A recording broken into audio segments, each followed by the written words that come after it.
আমাদের অনেক ভাইদের এবং বোনদের এই কুরবানির সময় আসলে বড় একটা জিজ্ঞাসা থাকে কুরবানির সাথে আকিকা দেওয়া।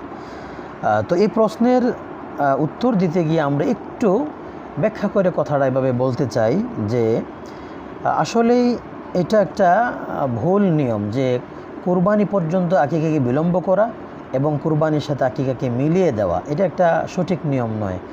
সঠিক নিয়ম হচ্ছে যে আকিকার নির্ধারিত সময়ে আকিকা দিয়ে দেওয়া, একান্তই যদি না হয় পরে কোনো এক সময় দিবে, তারপর সেটা ছাগল দিয়ে আকিকাকে পালন করা। কিন্তু আমাদের সমাজে দেখা যায় কুরবানির সময় আসলে আগে থেকে প্ল্যান থাকে, বিলম্ব করা হয় যে কুরবানির যে গরু, এই গরুর ভাগের সাথে আকিকাকে মিলানো হয়, যেটা আসলে নিয়ম নয় এবং মোটেও সমীচীন নয়। তারপরেও যদি এমন হয়ে যায় যে আগে কখনো আকিকা আমরা দিতে পারিনি, এখন হয়তো ইচ্ছে হচ্ছে অথবা সামর্থ্য হয়ে গেছে আকিকা দিতে চাই, তাহলে আমি কুরবানির সময় কেন কুরবানির ভাগের সাথে আমি আকিকাকে মিলাবো?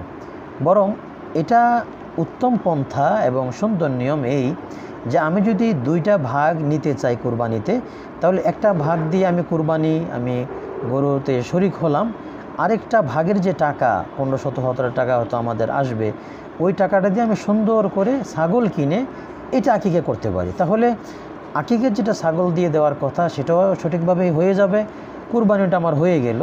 সুতরাং দুইটাকে একসাথে মেলানোর প্রয়োজন নেই। ওলামায়ে কেরাম যদিও বলেছেন যে আকিকা কুরবানির সাথে একসাথে হয়ে যাবে ইনশাআল্লাহ, তবে আমাদের পরামর্শ এটা থাকবে যে কেন আমরা ভিন্ন সঠিক